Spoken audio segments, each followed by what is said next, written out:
जय हिंद साथियों।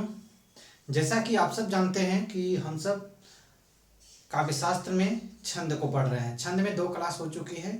आज वाली भी क्लास को देख लेते हैं। ये भी क्लास बहुत ही इंपॉर्टेंट होने वाली है। यहाँ से क्वेश्चंस भर भर के पूछे जाते हैं ऑब्जेक्टिव में, ठीक है। और इसको आप इस कॉन्सेप्ट क्लियर कर लीजिएगा, सारे को वीडियो को लास्ट तक देख लीजिएगा। और यहाँ से हम लोग शुरू करेंगे क्या चीज़, अब छंद को पढ़ेंगे। जैसे दोहा है, चौपाई है, सोरठा है, रोला है, उलाला है, कुंडलिया है, इन सब चीज़ों को इसके बाद देखेंगे हम लोग। आज यहाँ तक की चीज़ों को देख लेंगे कि कितने भेद होते हैं, भेद तक की चीज़ों को देखेंगे। और इसकी एक फ्लो चार्ट टाइप में जैसे हमने बनाया है, इस टाइप में आप बना करके अपनी नोटबुक में रख लीजिएगा, ताकि आपकी कोई भी क्वेश्चंस बनता है तो आप देख करके तुरंत आप उसको मतलब आपके दिमाग में रिकॉल हो जाए। कहने का मतलब ये चीज़ है, ठीक है। तो चलिए इसको देखते हैं क्या है सर ना। कल हम लोग देखे थे गण तक की चीज़ों को। कहाँ तक? गण में यही तक देखे थे डियर कि गण क्या होता है, समूह होता है। गण 3 वर्णों का समूह होता है, उसी को क्या बोलते हैं, गण बोलते हैं। गण को ज्ञात करने का एक सूत्र हम बताए थे। वह सूत्र क्या था कि य माता राजभान सलका। देखिए इस सूत्र से गण को ज्ञात किया जा सकता है। यहाँ से कई एक बार क्वेश्चंस की फ्रेमिंग हो चुकी है और फिर होती भी है, ठीक है। और यहाँ से जो क्वेश्चन पूछे गए हैं उसको भी मैं बताऊंगा अभी आपको।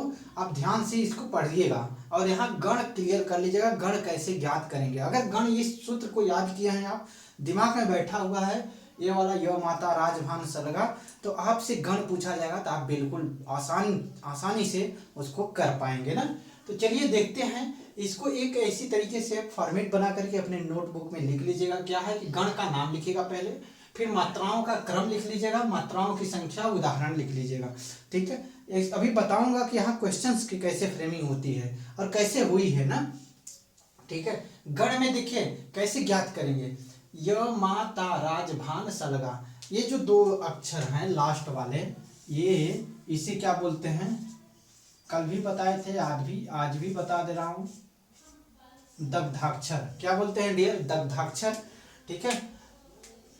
तो और ये जो 8 बचे हैं, 8 से ही एक गण को फाइंड किया जाता है, अर्थात इसको मालूम किया जाता है। देखिए य से पता करेंगे, य को सूत्र लेंगे हम, ठीक है। य से 3 अक्षर लेंगे और फिर उसकी मात्रा को भी लगाएंगे। देखिए य मा ता, ता तक के लिए लीजिए। तो य में कौन सी मात्रा थी? 1 मात्रा थी, तो इसके लिए 1 मात्रा लगा देंगे। य से यगण, म से मगड़, त से तगड़, र से रगड़, ज से जगड़, भ से भगड़, न से नगड़, स से सगड़। यही 8 गण होते हैं। यही 8 क्या होते हैं? गण होते हैं ना, ठीक है। तो अब गण की मात्रा कैसे करेंगे? य से यगण, म से मगड़, त से तगड़, रगण, जगड़, भगड़, नगड़, सगड़। ये होते हैं 8 क्या होते हैं? गण होते हैं ना। अब यगण का मात्रा कैसे लगाएंगे? य से यगण और म, य मा ता, यहाँ 3 तक जाएंगे। य मा ता, तो य से 1, मा से 2, मा 2, ता 2, ठीक है। य मा ता 2 हो गया, 1 2 2, 1 2 2, ठीक है। अब तगड़ के लिए देखेंगे और इसमें मात्रा कुल कितनी होगी? 2 1 2 2 1, तो कितना हो गया? 5 हो गया, ठीक है। अब इसके लिए क्या देखेंगे? उदाहरण में यशोदा हो जाएगा। क्या हो जाएगा भाई? यशोदा हो जाएगा। यशोदा मतलब कि य में क्या था? य में अ था। अ का मतलब क्या था? ह्रस्व अ है, यानी कि मूल रूप में वह नहीं आया है, मात्रा के रूप में आया है, तो मात्रा के लिए 1 हो गया। मूल रूप में रहेगा तब पर भी 1 ही होगा सर, है ना। और सु के लिए ओ की मात्रा है, तो ओ जैसे हम बोले थे 7 जो स्वर होंगे वह क्या होंगे? वह दीर्घ होते हैं। दीर्घ का मतलब होता है कि यहाँ पे गुरु लगता है, तो गुरु के लिए 2, दा के लिए भी 2, यानी कि 1 2 2, 1 2 2, क्या हो गए? 5। यही 5 तो थे, इसको फुलफिल कर रहे हैं मात्रा के क्रम को। उदाहरण भी हमने देखा। हमेशा में भी देखिए, हमेशा में 1 की मात्रा लगी है तो उसमें भी 2 हो गया। स में आ की मात्रा, उसमें भी गुरु हो गया, तो यानी कि इसमें भी 5 हो गए टोटल, ठीक है। एग्जाम्पल कुछ भी दे करके पूछ सकता है, यशोदा में कौन सा गण है? आपसे एग्जाम्पल में पूछा जाएगा यशोदा में कौन सा गण है, तो आप बताइएगा कि यशोदा में यगण है। जब आपको मालूम रहेगा, ये फाइन सूत्र मालूम रहेगा कि यशोदा 1 2 2 होता है, 1 और 2 2 होता है ना। 1 2 2 होता है किसमें? यगण में होता है। तो यगण का मतलब है कि क्या हो जाएगा? यगण इसमें गण है। कोई भी यहाँ पे यशोदा, ऐसी जरूरत नहीं है कि यशोदा ही दे, जरूरी नहीं है, लेकिन कुछ कोई भी वर्ड हो जाए, कोई भी शब्द हो जाए, इसके जगह पे कुछ भी दे दें तो हमको जब मालूम रहेगा तो हम फाइंड कर लेंगे उसको। एग्जाम्पल में हम समझ लिए हैं इसको ना। अब देखिए म से मगर, अब म से शुरू करेंगे, माँ तारा, माँ तारा, दो दो दो, तो यहाँ पर भी दो दो दो, टोटल कितने मात्रा हो गए, 6 मात्रा हो गई ना। अब देखिए उदाहरण में क्या समझते हैं, अब देखिए यहाँ पे दो दो दो, बड़ी जी की मात्रा थी ता और माँ, माता जी, क्या हो गया, दो दो दो, यानी कि 6 मात्रा हो गए ना। अब देखिए पांचाली भी मैंने लिखा है, पांचाली, क्या चंद बिंदु से कोई प्रभाव पड़ता है क्या मात्रा पे, नहीं नहीं सर, ऐसा नहीं होता है। क्यों, क्योंकि कल हम लोग पढ़े थे कल वाली क्लास में कि सर चंद बिंदु से मात्रा पे कोई प्रभाव नहीं पड़ता है। तो यहाँ पर भी क्या हो जाएगा, दो, और च में आ है तो दो, ल में दो, बड़ी है तो दो, यानी कि गुरु ना। तो कितना हो गए, दो दो चार दो, 6 हो गए। इसको भी फुलफिल कर रहा है, मगर वाले को भी फुलफिल कर रहा है। माँ तारा, क्या बोलते हैं, माँ तारा, ठीक है। अब रगड़ वाले में क्या हो जाएगा, तगड़, तगड़ में क्या हो जाएगा भाई, ताराज, ताराज, त से शुरू करेंगे, तगड़ में त से शुरू करेंगे, ताराज, दो दो एक, दो दो एक, तो इसके लिए क्या हो जाएगा, टोटल 5 मात्रा हो गई। तालाब हो गया, क्या हो गया, एग्जाम्पल तालाब हमने ले लिया है, तो यहाँ क्या हो जाएगा, दो दो, यहाँ पर एक, ब में अ था, अ के लिए एक ही मात्रा लगाते हैं, अर्थी यानी कि लघु लगाते हैं, तो 5। अब यहाँ राजेश को भी हमने लिया है, क्या हो गया, दो, फिर दो, फिर यहाँ एक, क्या 5 हुआ। इसको फुलफिल कर रहा है, तो बोलेंगे कि सर हाँ बिल्कुल फुलफिल कर रहा है इस मात्रा के क्रम को वाला एग्जाम्पल भी। समझ में आ रहा है बेहतर ढंग से। आपसे एग्जाम्पल में पूछेगा कि राजेश जो शब्द है, कोई भी एक एग्जाम्पल दे देगा, कहेगा कि राजेश शब्द में कौन सा गण है, तो आपको जब मालूम रहेगा कि नहीं राजेश में क्या होता है, राजेश, यानी कि यहाँ दो दो एक है, दो दो एक कहाँ होता है, ताराज में होता है, ताराज का मतलब तगड़ होता है। सारी चीजें क्लियर रहेंगी तो आप बेहतर ढंग से उसको नस्ते नाबूद कर देंगे, ठीक है डियर। आगे देखिए रगड़ को देखते हैं, यहाँ त तक हो गया, र, राजभा, राजभा, यानी कि दो एक दो, दो एक दो, ठीक है, दो एक दो, ठीक है, यही बात है। दो एक दो कितने हो गए, टोटल 5 उदाहरण हो गए, यानी कि 5 क्या हो गए, संख्या, मात्रा की संख्या कितनी हो गई, 5। अब देखिए राम जी हमने ले लिया, यहाँ पर भी क्या हो गया, दो एक दो, क्या हो गए, दो एक दो, वासना, दो एक दो, संजना। कल हम ये बोले थे ना कि अनुस्वार युक्त वर्ण क्या होते हैं, गुरु होते हैं, तो यहाँ स पे क्या है, अनुस्वार है, संजना, क्या हो गया, यहाँ पे गुरु हो गया, यहाँ पे एक यानी कि लघु हो गया, यहाँ पे गुरु हो गया, क्या 5 हुआ। यहाँ पर भी इसी यही चीज था, गुरु लघु गुरु, यानी कि दो एक दो, यहाँ पर भी दो एक दो, दो एक दो, दो एक दो। क्या चीजें समझ में आ रही है बिल्कुल मक्खन की तरह, तो थम्स अप कीजिएगा, चीजों को कमेंट करके बताइएगा, ठीक है। आगे देखिए जगण क्या है सर, जगण क्या होता है, अब यहाँ से ज भान, एक दो एक, तो यहाँ पर देखिए एक दो एक है, टोटल कितने हो गए यहाँ पे, यानी कि मात्राओं की संख्या कितनी होगी, 4 हो गई ना। अब देखिए एग्जाम्पल देखते हैं, नरेश, एक दो एक, एक दो एक, टोटल कितने हो गए, 4 हो गए। एक की मात्रा के लिए 2 ही न, यानी कि गुरु लगते हैं, तो एक दो एक, यहाँ पर भी एक दो, पटेल में भी हमने ले लिया है, पटेल, एक दो एक, जवान, एक दो एक, क्या इस पूछ लेगा आपसे कि जवान में कौन सा गण है, जवान में आपसे एग्जाम्पल में दे करके जवान को कि जवान में कौन सा गण है, एग्जाम्पल में रहेगा जगड़ भगड़ नगड़ सगड़, यानी एग्जाम्पल नहीं ऑप्शन में ही 4 रहेंगे, जगड़ मगड़ सगड़ भगड़, 4 ऑप्शन रहेंगे। जब आपको क्लियर रहेगा सारी चीजें, बेसिक चीजें आपको पता रहेंगी तो आप कर पाएंगे, अदरवाइज उसको बड़ी आसानी से उसको छोड़ करके या फिर गलत करके चले आएंगे। तो हमको ये चीज़ गलत करके नहीं आने हैं, हमको एक एक नंबर क्या करने हैं, कलेक्ट करने हैं, बटोरने हैं। बटोरेंगे कैसे, जब सारी चीज़ें कन्फर्म रहेंगी, यानी कि सारी चीज़ें कॉन्सेप्ट क्लियर रहेगा तब, ठीक है। तो आगे देखते हैं, कहाँ तक का हो गया, जगड़ तक का। भगड़, भानस, भानस, भानस में 2 1 1, 2 1 1, भानस में 2 1 1, ठीक है। टोटल कितनी संख्या हो गई, 4 हो गई। अब देखिए हमारा नाम खुद के लिख लिया हूँ दीपक, यहाँ पे पटेल भी लिख लिया हूँ। पटेल में क्या है भाई, पटेल में क्या है, जगड़ है, और दीपक में क्या है, भगड़ है। अब हम क्या है, भगड़ है और फिर जगड़ है, दीपक पटेल यानी कि भगड़ और जगड़। अपने नाम से भी, अपना नाम का भी निकालिएगा कौन सा गण है अपने में, ठीक है। देखिए दीपक में क्या हो गया, 2 1 1, ठीक है। फिर यहाँ पे भारत को भी लिया है हमने, 2 1 1, कितने हो गए, 4। राहुल को हमने ले लिया है, राहुल को ले लिया, यहाँ पे 2 1 1। छोटा ऊ के लिए भी एक ही मात्रा लगती है, यानी कि लघु ही लगता है। क्या इस चीज को फुलफिल कर रहा है, ये चीज मात्रा के क्रम को एग्जाम्पल जो है पूरा कर रहा है, यानी कि ना। तो बिल्कुल सर समझ में आ रहा होगा आपको ना।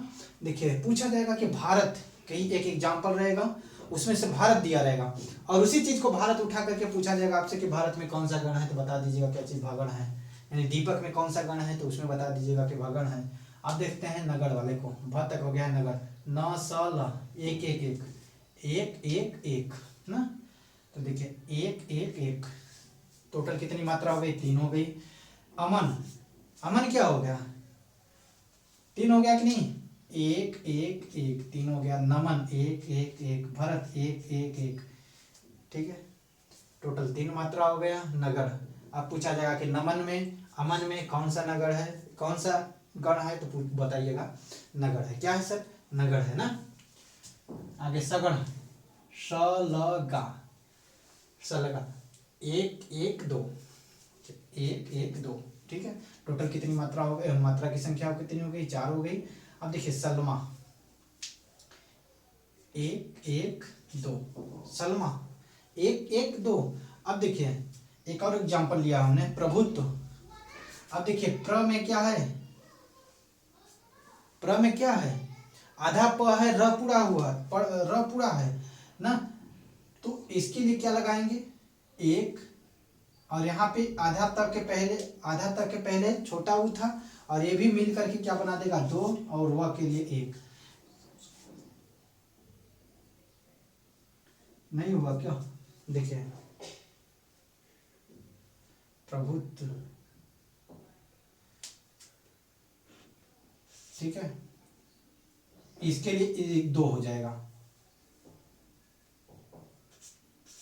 प्रभुत्व 1 1 2, ठीक है, 1 1 2। क्या इसको भी फुल, इसको यहाँ पूरा कर रहा है, ठीक है सर। समझ में आई बातें ना, एक गण कैसे निकालते हैं, गण को कैसे फाइंड किया जाता है। अब चीजें समझ में आ गई होगी आपको ना, क्लियर। अब आगे देखते हैं छंद के भेद कितने हैं। आपसे छंद के भेद पूछा जाएगा कि 3 भेद बताइएगा, कौन कौन से, मात्रिक छंद, वार्णिक छंद और मुक्त छंद।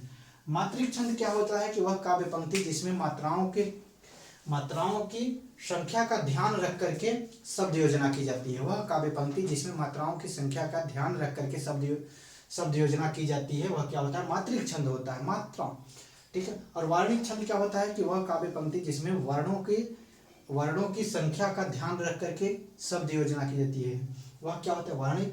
मुक्त छंद के प्रणेता तो कल बताए थे, क्या होता है, इसके कोई भेद नहीं होते हैं, ठीक है, इसके कोई भेद नहीं है। और फिर 1916 ईस्वी में निराला जी की एक कविता आई थी, कौन सी कविता थी, जूही की कली, जहां से क्या होता है भाई, मुक्त छंद का आविर्भाव होता है। तो मुक्त छंद के प्रणेता कौन कहे जाते हैं, निराला जी कहे जाते हैं। कई एक बार हमारे एग्जाम में पूछा गया है, ठीक है। और जो मुक्त छंद का जो आविर्भाव हुआ किस कविता से हुआ, जूही की कली से मुक्त छंद का आविर्भाव कब हुआ, 1916 ईस्वी में, ठीक है। इसके कोई भेद नहीं है। अब देखिए मात्रिक छंद के भेद देख लेते हैं। मात्रिक छंद मतलब वह काव्य पंक्ति जिसमें मात्राओं का ध्यान रख करके शब्द योजना की जाती है, वह क्या होता है, मात्रिक छंद होता है। ध्यान से लिख लीजिएगा वीडियो को रोक करके, ठीक है, जो हमने बोला। इसके 3 भेद हैं, कौन कौन से, सममात्रिक, अर्धसममात्रिक, विषममात्रिक। कौन कौन से डियर, सममात्रिक, अर्धसममात्रिक और विषममात्रिक, ठीक है। अब देखिए सममात्रिक क्या होता है कि वह काव्य पंक्ति जिसके प्रत्येक चरण में एक समान मात्रा है, उसे सममात्रिक बोलते हैं, ठीक है। जैसे चौपाई होता है, प्रत्येक चरण में एक समान, यानी 15 15 मात्रा होती है। चौपाई होता है, प्रत्येक चरण में 16-16 ही मात्रा होती है, कम और ज़्यादा नहीं होती है। पहले चरण में कुछ है, दूसरे चरण में कुछ है, ऐसा नहीं होता है। प्रत्येक चरण में 16-16 ही मात्रा होती है, इस वजह से यह सममात्रिक छंद है। ठीक है। दूसरा एक रोला होता है, तीसरा रोला, गीतिका। रोला में कितने चरण, कितने मात्रा होती है? 24 मात्रा होती है। और यति होती है, यति होता है 11 और 13 पे ना।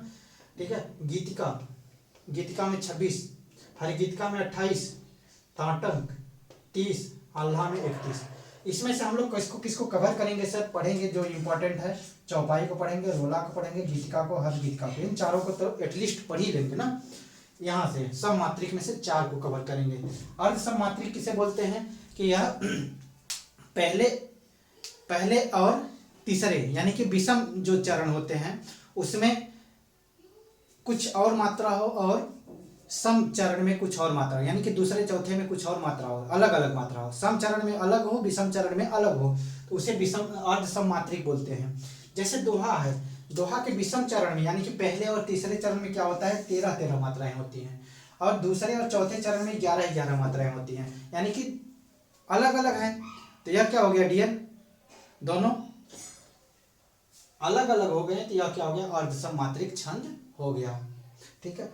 सोरठा दोहा का उल्टा होता है। 13 पहले में, सॉरी 13 सम चरण में यानी कि दूसरे और चौथे में होते हैं, और यानी कि पहले और तीसरे में यानी विषम चरण में 11-11 मात्राएं होती हैं। बरवय, बरवय क्या होता है? बरवय में कि पहले और तीसरे चरण में 12-12 मात्राएं होती हैं, दूसरे और चौथे चरण में 7-7 मात्राएं होती हैं बरवय में। उल्लाला, उल्लाला 28 मात्रा का छंद है, जिसके पहले और तीसरे चरण में 15-15 मात्रा होती है, दूसरे और चौथे चरण में 13-13 मात्रा होती है। ठीक है। और कैसा छंद है ये सब चारों? अर्ध सम मात्रिक छंद है। कौन कौन सा? दोहा, सोरठा, बरवय और उल्लाला। क्या चीजें समझ में आ रही है ना बढ़िया से? ठीक है। कमेंट बॉक्स में जरूर बताइएगा सर चीजें बिल्कुल समझ में आ गई। ठीक है। विषम मात्रिक क्या होता है? विषम मात्रिक मतलब होता है कि वैसा छंद जो दो छंदों से मिल करके बना हो, दो छंदों से मिल करके बना हो, उससे क्या बोलते हैं? विषम मात्रिक बोलते हैं। जैसे इसके दो ही छंद आते हैं विषम मात्रिक में, कुंडलिया और छप्पय आता है। कौन कौन सा आता है डियर? आप बोलिएगा कौन कौन से? कुंडलिया आता है और छप्पय आता है ना। अब हमने बोला कि दो छंदों से मिल करके बने हो छंद, तो उसे क्या बोलते हैं? विषम मात्रिक बोलते हैं। अब देखिए, तो दो छंद कुंडलिया बात आती है सर, कौन कौन से छंदों से मिल करके बना है? तो दोहा से और रोला से, यानी कि दोहा से मिलके बना है और रोला से मिलके बना है। यानी कि पहले दोहा रहेगा, पहले 4 चरण दोहा रहेंगे और लास्ट के 2 चरण रोला रहेंगे। ठीक है। टोटल कितने चरण रहेंगे? 6 चरण रहेंगे।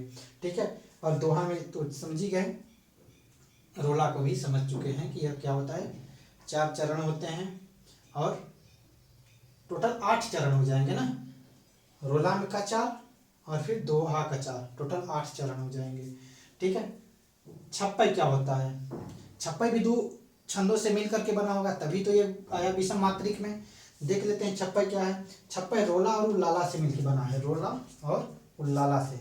उल्लाला मतलब 28 मात्रा होगी और रोला मतलब 24। समझ में आया बातें? 2 छंद से मिल करके बना है रोला और उल्लाला से। कौन बना है? छप्पय। और कुंडलिया किससे बना है? दोहा और रोला से। बातें समझ में आई? मक्खन की तरह सराह रही है ना।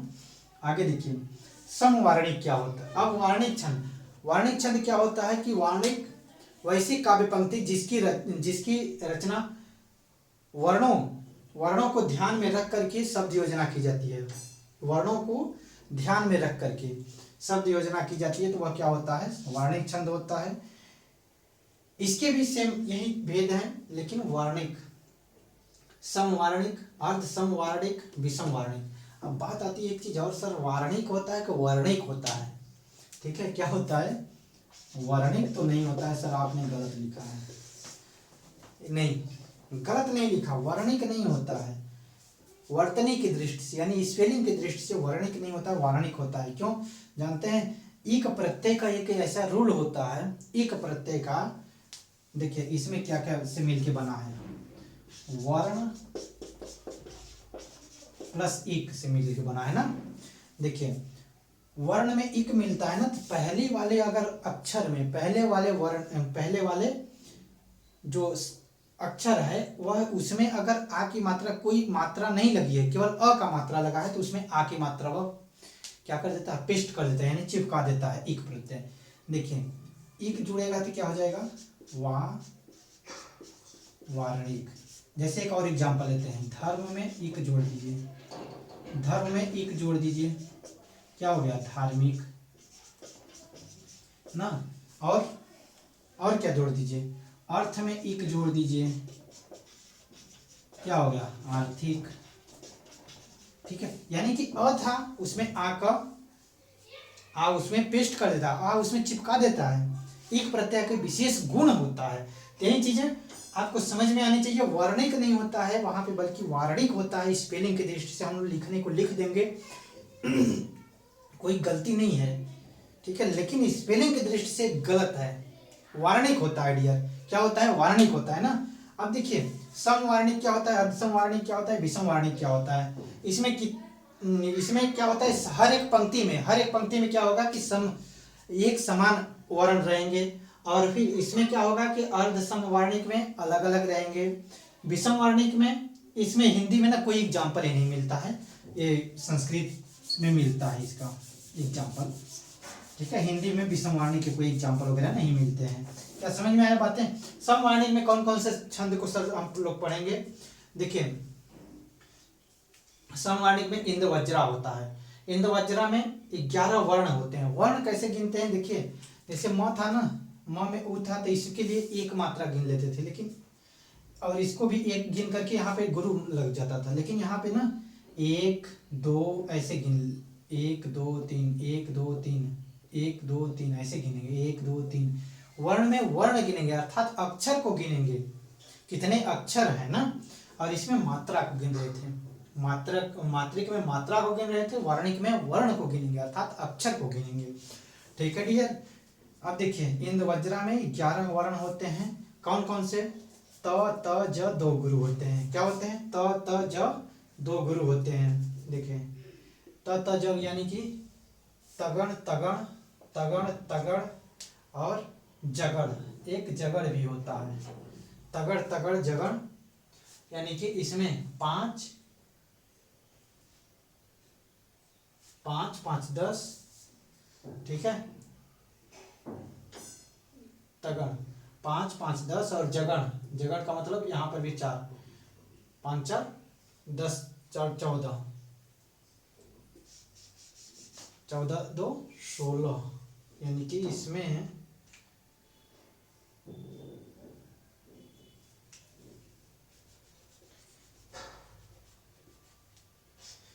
ये चीज जान लीजिए आप। इसको अभी हम लोग पढ़ेंगे तो फिर से कवर कर लेंगे। देखिए इंद वज्रा में 11 वर्ण होते हैं, उपेंद्र वज्रा में भी 11 वर्ण होते हैं, द्रुत विलंबित में 12 वर्ण होते हैं, ठीक है, मंदाक्रांता में 17 वर्ण होते हैं, और रूप घनाक्षरी में 16 वर्ण, यानी कि हर एक पंक्ति में, हर एक चरण में एक समान मात्रा रहेगा। अर्धसमवार्णिक में जो चरण होंगे, चरण में बदलते रहेंगे। जैसे मनहरण और देव धनाक्षरी को यहाँ पे देखेंगे हम लोग दोनों को। मनहरण क्या होता है, 8 चरण होते हैं मनहरण में, और विषम चरण में जो होते हैं, विषम चरण में 16 मात्रा होती है, ठीक है, और सम चरणों में 15 मात्राएं होती हैं। देव घनाक्षरी क्या होता है, इसमें भी 16 और 17 मात्रा होती है। विषम चरण में 16 मात्रा और सम चरण में 17 मात्रा। और इसके प्रणेता रीतकालीन एक प्रसिद्ध कवि हुए थे देवजी, वह इसके प्रणेता कहे जाते हैं। कौन, रीतकालीन एक कवि हुए थे देव इसके प्रणेता कहे जाते हैं। किसके, देव धनाक्षरी के। जैसे यहाँ पे मुक्त छंद के प्रणेता कौन थे, निराला जी थे, ठीक है। उसी प्रकार से यहाँ देव धनाक्षरी के प्रणेता कौन थे डियर, तो यहाँ पे बता दीजिएगा कि देव धनाक्षरी के प्रणेता देव जी, रीतकालीन कवि, रीतकालीन एक प्रसिद्ध कवि देव जी इसके प्रणेता है, अर्थात इसके आविर्भाव किए थे। क्या चीजें सारी समझ में आ गई। कल हम लोग यहाँ से शुरू करेंगे, चौपाई को पढ़ेंगे, रोला को पढ़ेंगे, गीतिका को, हर गीतिका को यहाँ से पढ़ लेंगे, ठीक है। दोहा सोरठा बरवई उलाला यहाँ से पढ़ लेंगे इसको।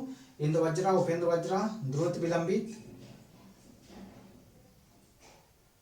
इधर से जो इंपॉर्टेंट रहेगा 1 2 3 और मंदाक्रांता, इधर से 4 को पढ़ेंगे और सब नहीं पढ़ेंगे, फिर बाद में पढ़ेंगे, यानी कि अभी अभी तत्काल में इन 4 को पढ़ेंगे और इधर से 4 को पढ़ेंगे, इधर से टोटल 12 छंद को हम लोग कवर करेंगे डियर। ठीक है, तो चीज़ें समझ में आई होगी आशा करते हैं।